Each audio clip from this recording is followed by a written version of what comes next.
ओम शांति। आज की मुरली है 19 तारीख की प्रातः मुरली।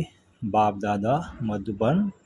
बाबा ने कहा, मीठे बच्चे, तुमने अब तक जो कुछ पढ़ा है उसे भूल जाओ। जीते जी मरना माना सब कुछ भूलना। पिछला पिछला कुछ भी याद ना आए। प्रश्न, जो पूरा जीते जी मरे हुए नहीं हैं उनकी निशानी क्या होगी? उत्तर, वह बाप से भी आर्ग्यू करते रहेंगे, शास्त्रों का मिसाल देते रहेंगे। जो पूरा मर गए वह कहेंगे बाबा जो सुनाते वही सच है। हमने आधा कल्प जो सुना वह झूठ ही था, इसलिए अब उसे मुख पर नहीं लाएं। बाप ने कहा है, hear no evil, see no evil. गीत है ओम नमो शिवाय। ओम शांति। बच्चों को समझाया गया है, जब शांति में बिठाते हो जिसको निष्ठा अक्षर दिया है, यह डील कराई जाती है। अब बाप बैठ रूहानी बच्चों को समझाते हैं कि जो जीते जी मरे हैं, कहते हैं हम जीते जी मर चुके हैं। जैसे मनुष्य मरता है तो सब कुछ भूल जाता है, फिर सिर्फ संस्कार रहते हैं। अभी तुम भी बाप का बनकर दुनिया में मर गए हो। बाप कहते हैं तुम्हारे में भक्ति के संस्कार थे, अब वह संस्कार बदल रहे हैं। तो जीते जी तुम मरते हो ना। मरने से मनुष्य पढ़ा हुआ सब कुछ भूल जाता है, फिर दूसरे जन्म में नए सिर पढ़ना होता है। बाप भी कहते हैं तुम जो कुछ पढ़े हुए हो भूल जाओ, तुम बाप के बने हो ना। मैं तुमको नई बात सुनाता हूँ, तो यह वेद शास्त्र ग्रंथ जप तप आदि सब बातें भूल जाओ। इसलिए ही कहा जाता है hear no evil, see no evil. यह तुम बच्चों के लिए है।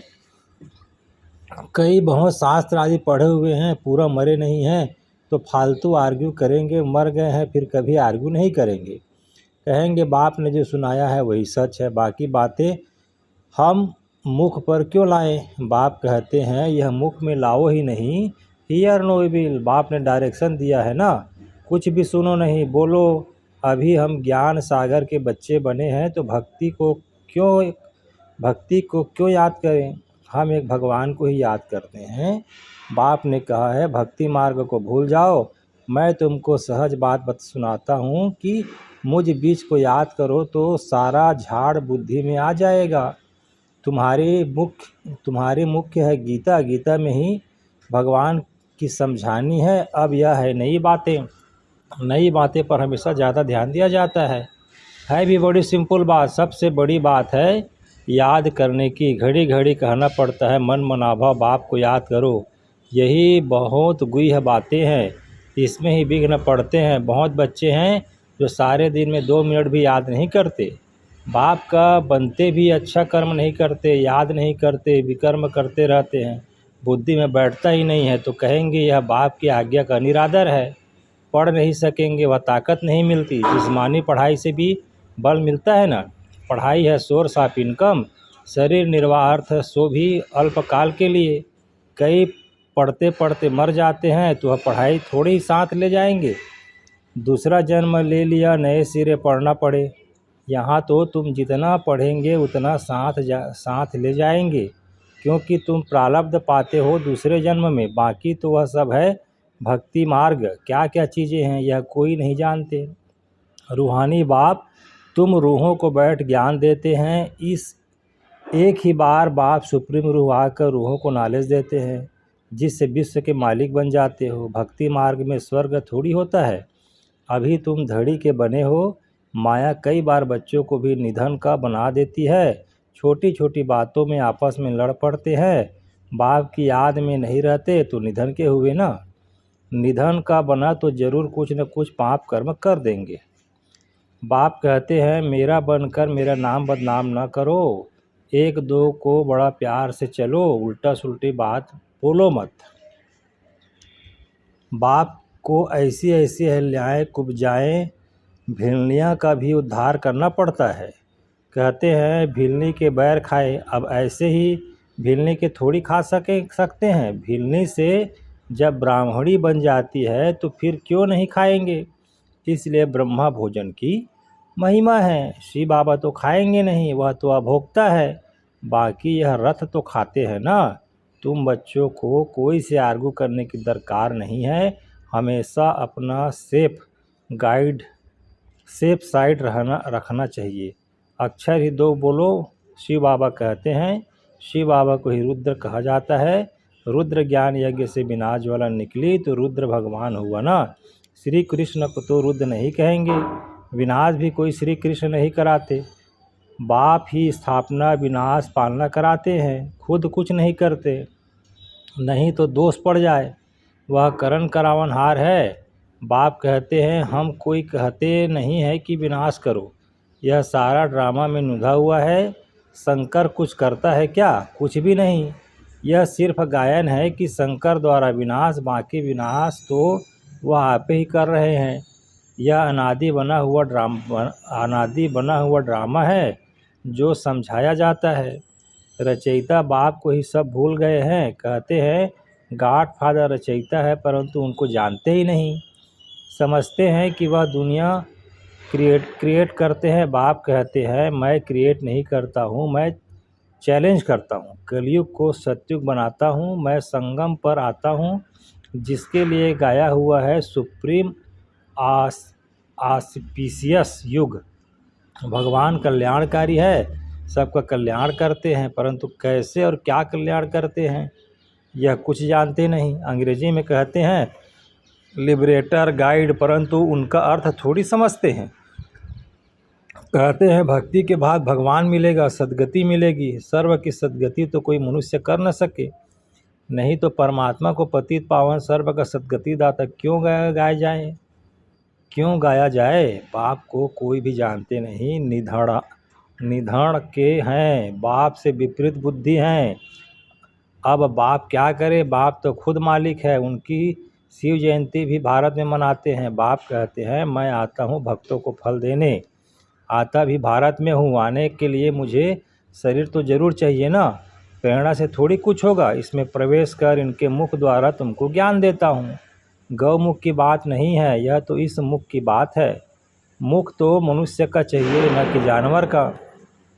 इतना भी बुद्धि काम नहीं करती। दूसरी तरफ फिर भागीरथ दिखाते हैं, वह कैसे और कब आते हैं जरा भी किसी को पता नहीं। तो बाप बच्चों को बैठ समझाते हैं कि तुम मर गए हो, भक्ति मार्ग को एकदम भूल जाओ। शिव भगवानुवाच, मुझे याद करो तो विकर विनाश हो जाएंगे।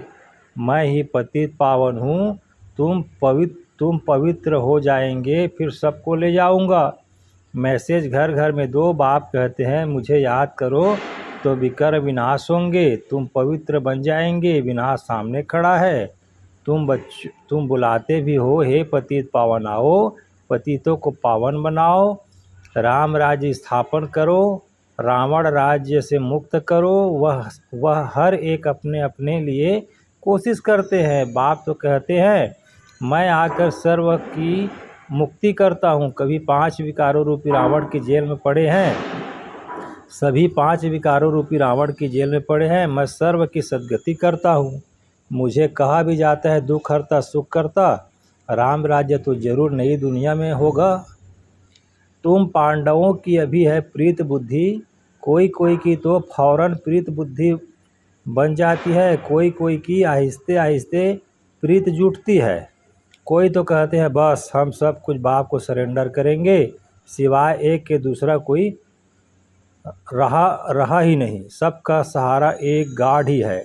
कितनी सिंपल से सिंपल बात है। बाप को याद करो और चक्र को याद करो तो चक्रवर्ती राजा रानी बनेंगे। यह स्कूल ही है विश्व का मालिक। यह स्कूल ही है विश्व का मालिक बनने का।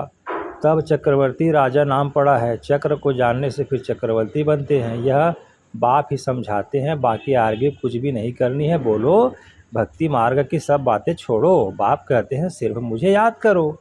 मूल बात ही यह है, जो तीव्र पुरुषार्थी होंगे वह जोर से पढ़ाई में लग जाते हैं। जिनको पढ़ाई का शौक़ होता है वह सवेरे उठकर पढ़ाई पढ़ते हैं। भक्ति वाले भी सवेरे उठते हैं। नवधा भक्ति कितनी करते हैं, जब सिर काटने लगते हैं तो साक्षात्कार होता है। यहाँ तो बाबा कहते हैं यह साक्षात्कार भी नुकसानकारक है।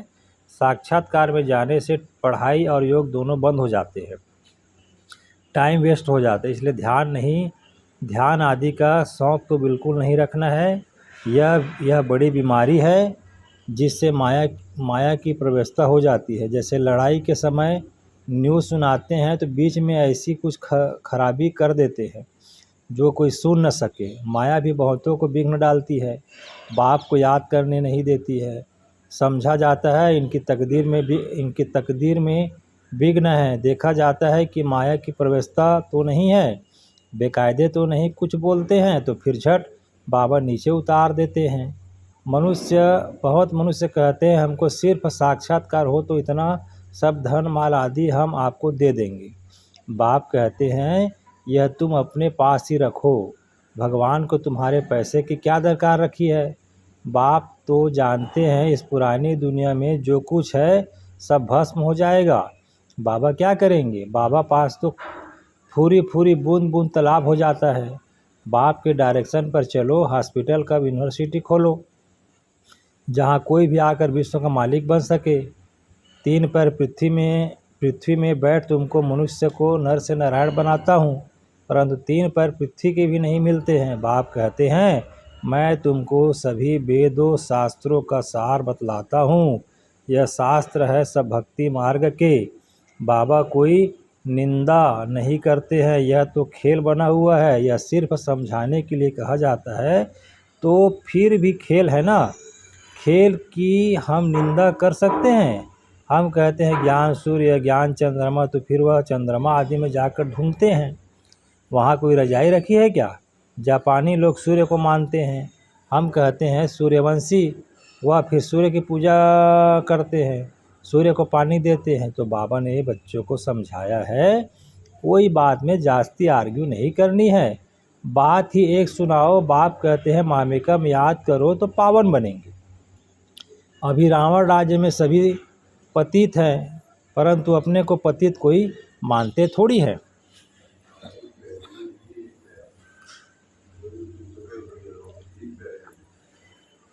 बच्चे तुम्हारी एक आँख में शांति धाम, एक आँख में सुख धाम, बाकी इस दुख धाम को भूल जाओ। तुम हो चैतन्य लाइट हाउस। अभी प्रदर्शनी में भी नाम रखा है भारत दी लाइट हाउस, लेकिन वह कोई थोड़ी समझेगा। तुम अभी लाइट हाउस हो ना। पोर्ट पर लाइट हाउस स्टीमर को रास्ता बताते हैं, तुम भी सबको रास्ता बताते हो मुक्ति और जीवन मुक्ति धाम का। जब कोई भी प्रदर्शनी में आते हैं तो बहुत प्रेम से बोलो गॉड फादर तो सबका एक है ना। गॉड फादर या परमपिता परमात्मा कहते हैं कि मुझे याद करो तो ज़रूर मुख द्वारा कहेंगे ना। ब्रह्मा द्वारा स्थापना, हम सब ब्राह्मणियाँ हैं, ब्रह्मा मुख वंशावली। तुम ब्राह्मणों की वह ब्राह्मण भी महिमा गाते हैं। ब्राह्मण देवताए नमः, ऊँच से ऊँच है ही एक बाप। वह कहते हैं मैं तुमको ऊँचे से ऊँचा राजयोग सिखाता हूँ जिससे तुम सारे विश्व के मालिक बनते हो। यह रजाई तुमसे कोई छीन न सके। भारत का विश्व पर राज्य था, भारत की कितनी महिमा है। अभी तुम जानते हो कि हम श्रीमत पर यह राज्य स्थापन कर रहे हैं। अच्छा जी, मीठे मीठे सिक्के लदे बच्चों प्रति माता पिता बाप दादा का याद प्यार और गुड मॉर्निंग। रूहानी बाप की रूहानी बच्चों को नमस्ते, और हम रूहानी बच्चों का रूहानी माता पिता बाप दादा को याद प्यार गुड मॉर्निंग। नमस्ते बाबा नमस्ते। आज के लिए धारणा के लिए मुख्य सार है। पहला, तीव्र पुरुषार्थी बनने के लिए पढ़ाई का शौक़ रखना है। सवेरे सवेरे उठकर पढ़ाई पढ़नी है। साक्षात्कार की आस नहीं रखनी है, इसमें भी टाइम वेस्ट जाता है। दूसरा है शांति धाम और सुख धाम को याद करना है, इस दुख धाम को भूल जाना है। किसी से भी आर्ग्यू नहीं करनी है, प्रेम से मुक्ति और जीवन मुक्ति का रास्ता बताना है। फिर दूसरा पॉइंट है, बाबा ने फिर वरदान दिया। वरदान में बाबा ने कहा सदा सुखों के सागर में लवली रहने वाले अंतर्मुखी भव। सदा सुखों के सागर में लवलीन रहने वाले अंतर्मुखी भव। कहा जाता है अंतर्मुखी सदा सुखी। जो बच्चे सदा अंतर्मुखी भाव का वरदान प्राप्त कर लेते हैं वह बाप समान सदा सुख के सागर में लवलीन रहते हैं। सुखदाता के बच्चे स्वयं भी सुखदाता बन जाते हैं। सर्व आत्माओं को सुख का ही खजाना बांटते हैं। तो अब अंतर्मुखी बन ऐसे संपन्न मूर्ति बन जाओ जो आपके पास कोई भी किसी भी भावना से आए अपनी भावना संपन्न करके जाए। जैसे बाप के खजाने में अप्राप्त कोई वस्तु नहीं, वैसे आप भी बाप समान भरपूर बनो। आज का स्लोगन है, बाबा ने कहा रूहानी शान में रहो तो कभी भी अभिमान की फीलिंग नहीं आएगी। रूहानी शान में रहो तो कभी भी अभिमान की फीलिंग नहीं आएगी। आज का व्यक्ति सारे एकांत प्रिय बनो, एकता और एकाग्रता को अपनाओ। अपने को सदैव अंडरग्राउंड अर्थात अंतर्मुखी बनाने की कोशिश करो। अंडरग्राउंड भी सारी कारोबार चलती है, वैसे अंतर्मुखी होकर भी कार्य कर सकते हो। अंतर्मुखी होकर के कार्य करने से एक तो विघ्नों से बचाव, दूसरा समय का बचाव, तीसरा संकल्पों का बचाव, वह बचत हो जाएगी। एकांत प्रिय भी, एकांतवासी भी और साथ साथ रमणीकता भी इतनी ही हो। अच्छा जी, ओम शांति।